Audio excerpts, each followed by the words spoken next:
Hello, time for our read aloud of Ruby and the Booker Boys.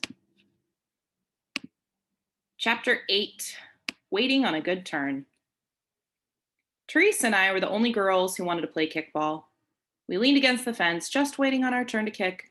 Until then, we munched on the sunflower seeds that she'd brought. That girl loves sunflower seeds. Between spitting out the shells, I told her how low I felt about my brothers stealing all of the Booker attention away from me. I hear you, Ruby, Teresa said. You don't have any brothers or sisters, T. How could you understand? I asked after I dug deeper into her pocket for more seeds. I do understand, Ruby, Teresa said. I have some big cousins back home, and they're always beating me at something. Yeah, but you don't have to share anything, fight with anyone, or compete with anyone at home.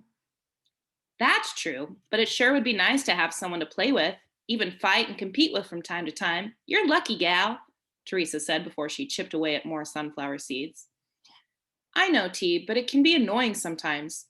Marcellus is good at everything. Ty is a brainiac, and even though Ro acts up, he's famous for his pranks. You do have some awesome brothers, Ruby, but you're not no chopped liver yourself. I'm no what?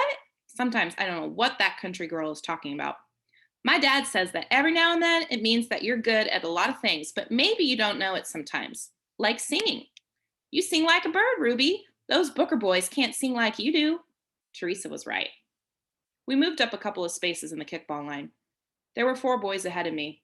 I thought Teresa and I would never get a turn to kick the ball. I know that, but how can I get everybody here at Hope Road to know me if I keep getting shoved to the back? I said to Teresa. People don't even call me by my name in the neighborhood. They say, hey, aren't you Tyro and Big Time's little sis? I'm so sick of that. I didn't come to this school to hear about how great my brothers are. I pouted like I almost never do. My cheeks got all puffy and I folded my arms. I know how fun you are, Ruby, and how well you can carry a tune, Teresa said in her sweet peach voice.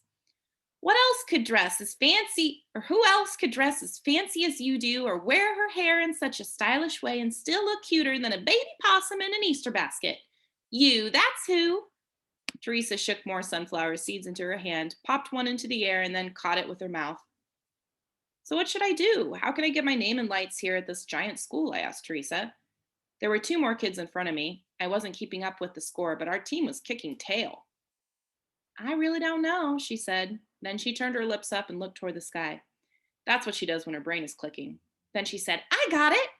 What did you do this morning to get yourself ready to come to Hope Road? I know morning time is always a happy time for you. What did you do? I woke up singing my favorite song. Cotton Candy Clouds? What else? I answered. We looked at each other and started singing the words. When the sun hits the clouds, under rainbow kiss the sky, a sweet wind blows, and then I know that today is mine, all mine. We sang it over and over. Teresa was not the greatest singer in the world, but I wouldn't have chosen anyone else as a singing buddy. Her peach cake twang sounded so cool to me. Besides, she was trying to make me feel better, and I loved that about her.